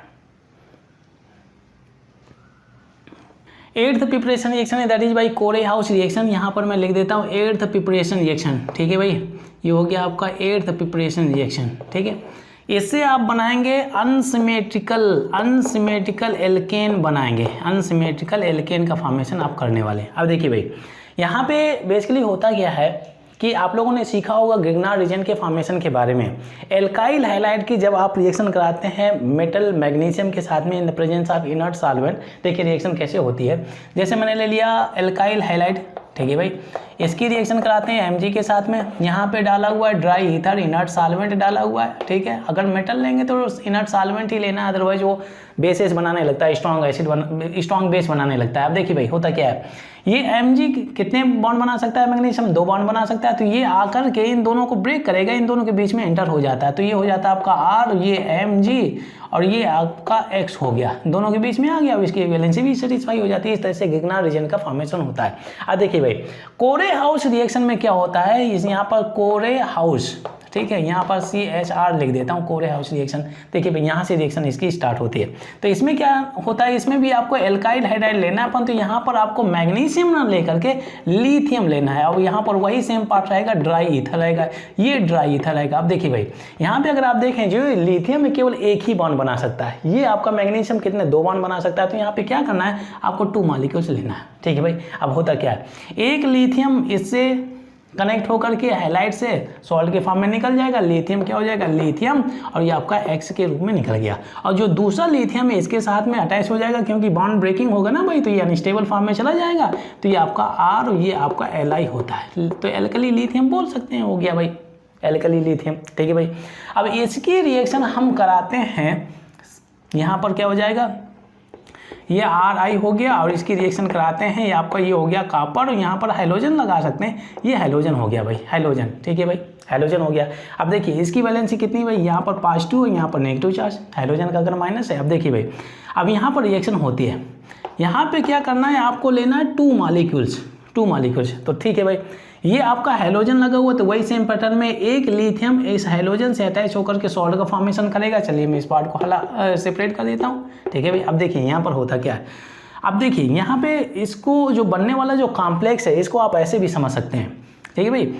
ये यहाँ पे अगर आप देखें तो अगर इसकी ब्रेकिंग करेंगे तो ये मेटल के पास में कभी भी नेगेटिव चार्ज तो होगा ना, ये पॉजिटिव हो जाएगा, और यहाँ पर क्या हो जाएगा, ये नेगेटिव चार्ज हो जाएगा, बिंग मोर इलेक्ट्रोनेगेटिव, ऐसे होगा भाई।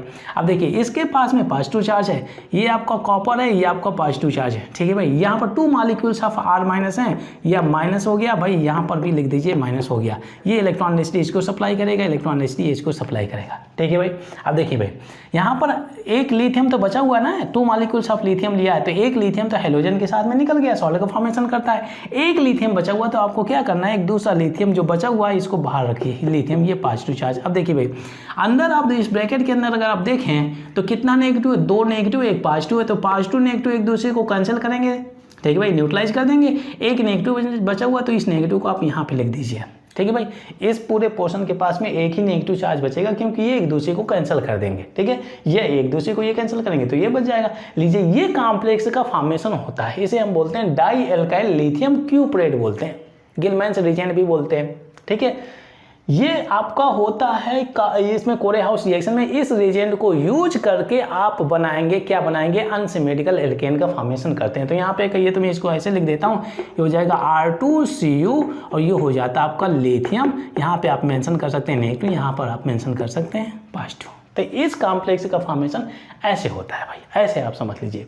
अब देखिए भाई अब इसकी रिएक्शन जब आप एल्काइल हैलाइड के साथ में कराते हैं, जैसे आपका R2Cu हो गया, ठीक है भाई, यहाँ पर पॉजिटिव ये लिथियम हो गया, ठीक है, यहाँ पर सॉरी ये नेगेटिव रहेगा, ठीक है। यहाँ पे आपने कराया हुआ एल्काइल हैलाइड के साथ में रिएक्शन, एल्काइल हैलाइड के साथ में। अब देखिए यहाँ पे मैं R' कर लेता हूँ, डिफरेंट एल्काइल ग्रुप ले लेते हैं। अब देखिए होता क्या है, यहाँ पर ये जो आपका लिथियम है इस हैलोजन के साथ में अटैच होकर के आपका सॉल्ट बनाएगा। चलिए यहाँ पर कर देते हैं लिथियम, और ये आपका सॉल्ट बना लेता है, ठीक है भाई। अब देखिए यहाँ पर जो आपका एक यहाँ पे अब देखें तो जो Cu है इसकी वैलेंसी कितनी है, ओनली पॉजिटिव, मतलब कि ये केवल एक ही बॉन्ड बना करके स्टेबल मोड में जाएगा, 2 बॉन्ड नहीं बनाएगा। अगर 2 बॉन्ड बनाएगा तो नेगेटिव चार्ज यहाँ पर आने वाला है, मतलब अनस्टेबल रहेगा। ये पार्ट तो आपका निकल गया इसके साथ में। अब देखिए अब स्टेबल होने के लिए क्या करेगा भाई, यहाँ से एक एल्काइल ग्रुप निकालेगा ताकि एक बॉन्ड में स्टेबल रहे। एक एल्काइल ग्रुप लेकर के इस R' से अटैच होगा, तो ये अब डिफरेंट एल्काइल ग्रुप है, ये डिफरेंट एल्काइल ग्रुप हो गया भाई। तो ये क्या हो गया भाई, ये आपका अनसिमेट्रिकल एल्केन हो गया। ये एल्काइल है, ये डिफरेंट एल्काइल ग्रुप है, तो अनसिमेट्रिकल एल्केन का फॉर्मेशन हो जाता है। यहाँ पर बचा हुआ केवल एक ही एल्काइल ग्रुप, ये CO से अटैच होकर के क्या बनाएगा, ये स्टेबल प्रोडक्ट में कन्वर्ट हो जाता है। लीजिए इसकी भी वैलेंसी सेटिस्फाई हो गई, ये सॉल्ट के फॉर्म में निकल गया, ये हो जाता है आपका अनसिमेट्रिकल एल्केन। तो इस तरह से रिएक्शन इसकी कंप्लीट होती है। बहुत ही अच्छी रिएक्शन है। हाँ, यहाँ से आपको केवल अनसिमेट्रिकल एल्केन का फॉर्मेशन मिलेगा, और इस मेथड को यूज करेंगे तो सिमेट्रिकल एल्केन का फॉर्मेशन मिलता है। अगर आपने एल्काइल हैलाइड डिफरेंट लिए हैं तो मिक्सचर ऑफ एल्केन मिलेगा। तो इस वजह से उस मेथड में हम नहीं जाते हैं, क्योंकि अगर मिक्सचर ऑफ एल्केन मिलेगा तो फिर से आपको थोड़ा सा मशक्कत करना है वहाँ पर सेपरेट करने के लिए, प्रोडक्ट को सेपरेट करना। अब देखिए फ्रैंकलाइन रिएक्शन के बारे में बातचीत करते हैं हम। यहाँ पर 9th प्रिपरेशन रिएक्शन के बारे में बातचीत कर रहे हैं। अब देखिए फ्रैंकलाइन रिएक्शन में होता क्या है, आपको लेना है एल्काइल हैलाइड, ठीक है। और ये जिंक डस्ट यूज करना है, जिंक डस्ट, ठीक है। एक और मॉलिक्यूल ले लेते हैं, ये हो जाता है आपका ये R हो गया एल्काइल हैलाइड। और यहाँ पे आपको लेना है इनर्ट सॉल्वेंट। इनर्ट सॉल्वेंट बहुत ही अच्छा ईथर है, ईथर ही लिया जाता है, ठीक है भाई। इनर्ट सॉल्वेंट हो गया। अगर आपने प्रोटिक सॉल्वेंट लिया तो मेटल है, मतलब कुछ गड़बड़ी पैदा करेगा, प्रोटिक सॉल्वेंट के साथ में रिएक्ट करके कुछ ना कुछ बनाएगा। आप देखिए फिर वहाँ पर और भी प्रॉब्लम आ जाएगा। अब देखिए भाई होता क्या है, यहाँ पे अगर आप देखें तो Zn है तो कितने बॉन्ड बना सकता है, इसकी वैलेंसी 2 रहती है, तो ये पोर्शन आप निकाल दीजिए, ये पोर्शन ZnX2 निकल जाएगा, ये हो जाएगा Zn और ये X2 निकल जाएगा। अब ये जो आपका एल्काइल ग्रुप है, ये भी एल्काइल ग्रुप है, इसकी बॉन्ड ब्रेकिंग, इसकी बॉन्ड ब्रेकिंग है, तो लीजिए यहाँ से आपका सिमेट्रिकल एल्केन मिल जाता है। इस तरह से रिएक्शन कंप्लीट कर लेते हैं। अब देखिए भाई, अगर मैं इस रिएक्शन में डिफरेंट एल्काइल ग्रुप ले लेता हूँ, डिफरेंट, ठीक है। जैसे मैंने यहाँ पे ले लिया C2, ठीक है, ये CH3 कर लेते हैं, ये CH3 ये आपका Cl हो गया, ठीक है भाई। यहाँ से अब मैंने Zn कर लिया और यहाँ से मैंने ले लिया C2H5 और यहाँ से क्या हो जाएगा, यहाँ से मैंने ले लिया, इसको ऐसे कर लेते हैं ताकि हम ZnCl2 आप निकाल सकें। ये हो जाएगा C2H5, ये हो गया, ठीक है भाई। अब यहाँ पे आपने डाल दिया, क्या डाल दिया, ड्राई ईथर डाल दिया भाई, ड्राई ईथर डाल दिया, तो होगा क्या, ये पोर्शन आपका निकल जाएगा, ठीक है। ये तो निकलेगा अपन, तो यहाँ पर मिक्सचर, अगर आपने डिफरेंट एल्काइल हैलाइड लिए हैं तो मिक्सचर ऑफ एल्केन मिलेगा। एक तो आपको मिलेगा 2 मेंबर्स, ठीक है, एक 3 मेंबर का एल्केन मिलेगा, एक 4 मेंबर का एल्केन मिलेगा, इस तरह से। तो इस वजह से इस मेथड को हम प्रेफरेबली यूज नहीं करते हैं। यही सेम सिचुएशन यहाँ पर भी वुड्स रिएक्शन में भी होता है। तो यही रीजन है, ऐसे डिफरेंट एल्काइल लेकर के हम इन मेथड्स को यूज करके एल्केन का फॉर्मेशन नहीं करते हैं, क्योंकि मिक्सचर मिलता है, फिर फर्दर आपको थोड़ा मेहनत करना पड़ेगा इनको सेपरेट करने के लिए, डिजायर्ड प्रोडक्ट को ऑब्टेन करने के लिए, ठीक है भाई। तो ये रिएक्शन होती है, बहुत ईजी रिएक्शन है, बहुत ही आसानी से समझ सकते हैं। चलिए इसके बाद में हम लोग 10th प्रिपरेशन रिएक्शन के बारे में बातचीत कर लेते हैं।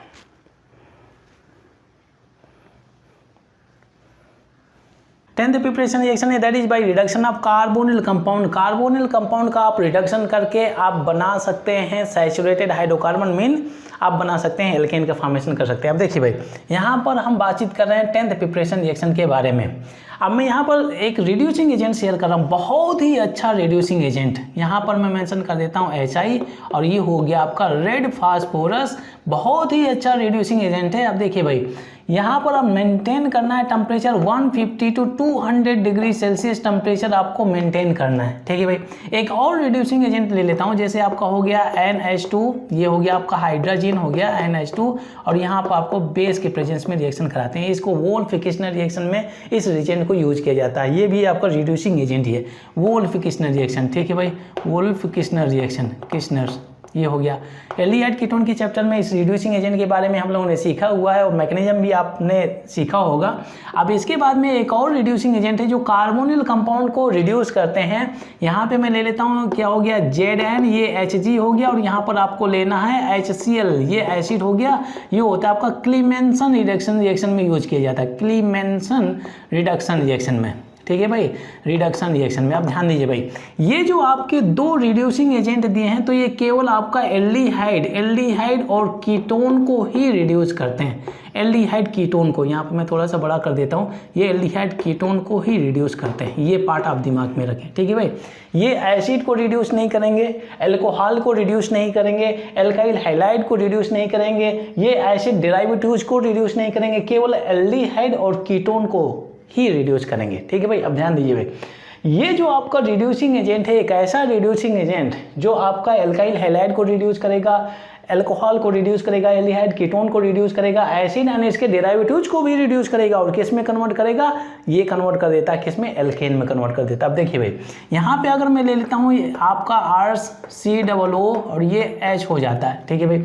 यहाँ पे अगर आपने डाला हुआ है, क्या डाल दिया भाई, ये आपका NH2 वोल्फ-किस्नर रिडक्शन डाल दिया भाई। यहाँ पर क्या हो जाता है, NH2 ये हाइड्रोजन हो गया, और ये हो गया आपका स्ट्रॉन्ग बेस, यहाँ पे यूज कर लेते हैं। तो अब देखिए भाई, इसमें अगर आप देखें इसमें कितने कार्बन है, ऐसे कर लेता हूँ, यहाँ पर मैं ले लेता हूँ C2H5 हो गया भाई। अब देखिए इसमें कितने कार्बन लगे हुए, 3 कार्बन लगे हुए, मतलब है कि यहाँ पर आपको 3 कार्बन का एल्केन मिल जाएगा। ये हो जाएगा आपका C2H5, आप ऐसे कर सकते हैं C2H5, ये आपका CH3 कर सकते हैं, और आप इसको ऐसे भी लिख सकते हैं CH3, ये आपका CH2 और ये CH3 हो जाता है। इस तरह से रिएक्शन आपको कंप्लीट करना है। अब देखिए भाई, अगर मैं ले लेता हूँ जैसे आपका CH3 और ये आपका COO, ये हो गया आपका CH3, यहाँ पर आपने डाला हुआ है क्या हो जाएगा ZN और ये Hg डाला हुआ है, ठीक है भाई। और यहाँ पे आपको लेना है स्ट्रॉन्ग एसिड, कॉन्सनट्रेटेड एसिड ले सकते हैं। अब देखिए भाई, होता क्या है, यहाँ पर कितने कार्बन है, 3 कार्बन, इसका रिडक्शन होकर के 3 कार्बन का आपको एल्केन मिल जाएगा। ये CH3, ये CH2 और ये CH3, जितना रिएक्टेंट में कार्बन लिया है उतनी ही कार्बन का एल्केन आपको यहाँ पर मिल जाता है। अब देखिए मैं बातचीत करता हूँ इसके बारे में। अगर मैं एसिड ले लेता हूँ, जैसे आपका हो गया CH3, ये COO, ये आपका OH हो गया, यहाँ पे आपने डाला हुआ है रेड फास्फोरस, ये HI हो जाता है, ठीक है भाई। और यहाँ पर मेंटेन करना है 150 डिग्री C टेम्परेचर, ठीक है भाई। अब देखिए इसमें कितना कार्बन है, 2 कार्बन है, 2 कार्बन का एल्केन आपको मिल जाएगा। ये हो जाएगा CH3, ये CH3 हो जाएगा। इस तरह से रिडक्शन होता है, ये आपके रिड्यूसिंग एजेंट है। अगर मैं यहाँ पर एसिड डेरिवेटिव्स ले लेता हूँ, COO और ये Cl हो गया, यहाँ पर आप डाल देते हैं क्या हो गया, रेड फास्फोरस, ये HI ले लिया, हीटिंग करेंगे तो इसमें कितना कार्बन लगा है, 2 कार्बन लगा है, मतलब 2 कार्बन का एल्केन मिलेगा आपको, ये हो जाएगा। इस तरह से रिएक्शन होते हैं। अगर मैं एसीटामाइड ले लेता हूँ, CH3COO, ये आपका NH2 हो गया, और यहाँ से आप ले लेते हैं रेड फास्फोरस, ये हो गया HI, और इसके बाद में इसका रिडक्शन हो जाएगा तो इसमें कितना कार्बन है, 2 कार्बन, 2 कार्बन का एल्केन मिल जाएगा। लीजिए इथेन मिल जाता है। ये तो हो गया भाई एल्डिहाइड। यहाँ पर अगर आप इसको हटा करके, इनको हटा करके अगर आप इस रीजेंट को यूज करते हैं, रेड फास्फोरस और HI आपने यूज किया हुआ है, तो यहाँ पर भी आपको 3 कार्बन का क्या मिलेगा, सैचुरेटेड हाइड्रोकार्बन। यहाँ से भी आपको, अगर आप इसको रीजन को हटा करके आपने, अगर आपने ये यूज किया हुआ तो यहाँ से भी आपको ये मिलेगा। अब देखिए भाई, ये तो पार्ट मैंने लिया हुआ एल्डिहाइड कीटोन, ये एसिड लिया हुआ है, एसिड डेरिवेटिव्स लिया है। अगर मैं एल्कोहल भी ले लेता हूँ, हालांकि एल्कोहल मेंशन नहीं है यहाँ पर, हम केवल कार्बोनिल कंपाउंड के बारे में बात करते हैं। अगर मैं यहाँ पर ले लेता हूँ C2H5, ये OH हो गया, एल्कोहल ले लिया, अगर आपने रेड फास्फोरस HI डाला हुआ है तो देखिए इसमें कितना कार्बन है, 2 कार्बन है, इसको भी आपको ये दे देगा आपका C2, क्या हो जाएगा भाई, C2H6, ये हो जाएगा। इसको आप ऐसे भी लिख सकते हैं CH3, ये आपका CH3, 2 कार्बन है, 2 कार्बन का एल्केन दे देगा। बहुत ही अच्छी रिएक्शन है, ये ऐसा रिड्यूसिंग एजेंट है जो मैक्सिमम नंबर ऑफ कंपाउंड्स जो ऑर्गेनिक केमिस्ट्री में उनको रिड्यूस करके एल्केन का फॉर्मेशन कर देता है। यहाँ पे अगर मैं एल्काइल हैलाइड भी ले लेता हूँ, जैसे आपका क्या हो जाएगा भाई, ये CH3 हो गया, ये CH2 हो गया, ये CH2 हो गया और ये Cl हो गया। यहाँ पे आपने डाला रेड फास्फोरस और ये हो गया आपका HI, ठीक है भाई। तो कितने कार्बन है, 3 कार्बन है, 3 कार्बन का एल्केन आपको दे देगा। ये CH2, ये हो जाता है CH3। इस तरह से रिएक्शन आप आसानी से कंप्लीट कर सकते हैं। तो by reduction of carbonyl compound, carbonyl compound में आपके आ जाते हैं एल्डिहाइड कीटोन, कार्बोक्सिलिक एसिड और इसके डेरिवेटिव्स होते हैं। तो इनका रिडक्शन करके भाई ये अच्छे से रिड्यूसिंग एजेंट दिए हैं, ये केवल आपका एल्डिहाइड कीटोन को रिड्यूस करेंगे और ये आपके महाजन हैं जो कई सारे कंपाउंड को रिड्यूस करके आपका एल्केन में तब्दील कर देते हैं। चलिए इसके बाद में लास्ट 2 रिएक्शन बची हैं, उनके बारे में भी हम लोग डिस्कस कर लेते हैं। 11th प्रिपरेशन रिएक्शन है, that is by hydrolysis of metal carbide. यहाँ पर हम बातचीत करते हैं हाइड्रोलाइसिस ऑफ मेटल कार्बाइड के बारे में, ठीक है भाई। मेटल कार्बाइड का आपको हाइड्रोलाइसिस करना है, वाटर के साथ में रिएक्शन कराना है रूम टेम्परेचर पर, ठीक है भाई। तो यहाँ से आपको मिल जाएगा मीथेन, मिल जाएगा भाई, मीथेन का फॉर्मेशन कर सकते हैं। जैसे आपने यहाँ पर ले लिया एल्युमिनियम कार्बाइड ले लिया, ठीक है। इसका जब आप हाइड्रोलाइसिस करेंगे तो ये आपको ऐसे कर लेते हैं, वाटर को हम ऐसे मेंशन कर देते हैं और रूम टेम्परेचर आपको मेंटेन करना है, रूम टेम्परेचर पर रिएक्शन आप करेंगे, ठीक है भाई। अब देखिए ये कार्बन इस हाइड्रोजन से अटैच होगा, ये आपका एल्युमिनियम इस OH से अटैच होगा, तो ये भी कार्बन हाइड्रोजन से अटैच होगा तो ये मीथेन बनाएगा। इन मेथड से आपको मीथेन ही बनाना है, मीथेन। यहाँ पर 3 कार्बन है तो यहाँ पर मैं कार्बन को बैलेंस करने के लिए 3 लगा देता हूँ। ये एल्युमिनियम OH से अटैच होकर के एल्युमिनियम हाइड्रोक्साइड बनाएगा, ये अपनी वैलेंसी सेटिस्फाई करने के लिए यहाँ पर ऐसे एल्युमिनियम हाइड्रोक्साइड बनता है। कितना एल्युमिनियम है, 4 हो जाता है, तो चलिए 4 एल्युमिनियम कर लेते हैं। अब हाइड्रोजन हम बैलेंस कर लेते हैं, यहाँ पर 3 4 या 12 हो जाता है, यहाँ पर भी 12, 24 हो गया हाइड्रोजन, मतलब है कि यहाँ पर आपको लेना है 12 वाटर मॉलिक्यूल, रिएक्शन हो जाती है बैलेंस। अगर मैं लेता हूँ बेरिलियम कार्बाइड, ठीक है भाई, ये हो गया कार्बाइड। अब यहाँ पर क्या हो जाता है, हम वाटर ले लिए, हाइड्रोलाइसिस कर रहे हैं ना भाई, तो यहाँ पर होता क्या है, ये सेम रूम टेम्परेचर मेंटेन करना है। ये कार्बन हाइड्रोजन से अटैच होकर के मीथेन बनाएगा, ठीक है। कार्बन बैलेंस हो गया, एक ही कार्बन है। ये बेरिलियम OH से अटैच होकर के बेरिलियम हाइड्रोक्साइड बनाएगा भाई, OH होल्ड, इसकी वैलेंसी 2 होती है, बैलेंस हो गया। यहाँ पर 2 ये आपके एटम्स दिए हैं तो यहाँ पर 2 मेंशन कर देता हूँ, तो इस वजह से बी भी आपका बैलेंस हो जाता है। अब देखिए भाई हाइड्रोजन बैलेंस कर लेते हैं। यहाँ पर कितना हाइड्रोजन है, 4 हाइड्रोजन, 2 2 जा 4 4, मतलब क्या कितना हाइड्रोजन हो जाएगा, 8 हाइड्रोजन। मतलब है कि यहाँ पर आपको लेना है 4 मॉलिक्यूल्स ऑफ वाटर, ठीक है, तो यहाँ पर 8 हाइड्रोजन हो जाते हैं। तो इस तरह से रिएक्शन आप कंप्लीट कर सकते हैं। यहाँ से आपको केवल मीथेन बनेगा भाई। अब देखिए इसके बाद में अगर हम 12th लास्ट मेथड के बारे में बात करते हैं, यहाँ से आप बना सकते हैं, क्या बना सकते हैं भाई, सैचुरेटेड हाइड्रोकार्बन, ठीक है। यहाँ पर आपको क्या करना है, from mixture of carbon disulphide and H2S, ठीक है भाई।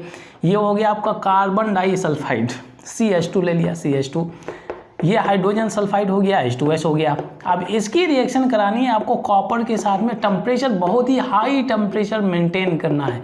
हाई टेम्परेचर पर रिएक्शन होती है भाई, हाई टेम्परेचर पर। अब देखिए भाई होता क्या है, यहाँ पे अगर आप देखिए ये कार्बन, यहाँ से भी आपको मीथेन ही मिलेगा भाई। ये कार्बन है, यहाँ पर हाइड्रोजन कितने, 2 हाइड्रोजन, तो हमें 2 और हाइड्रोजन चाहिए ताकि आप मीथेन का फॉर्मेशन कर सकें, ठीक है। ये मीथेन बन गया। अब देखिए भाई यहाँ से कितना सल्फर है, 2 सल्फर है, यहाँ से कितना तो सल्फर मिला, 2 सल्फर मिला, टोटल सल्फर कितना हो गया, 4 सल्फर हो गया। तो ये बनेगा आपका CO2 और ये आपका S हो जाता है।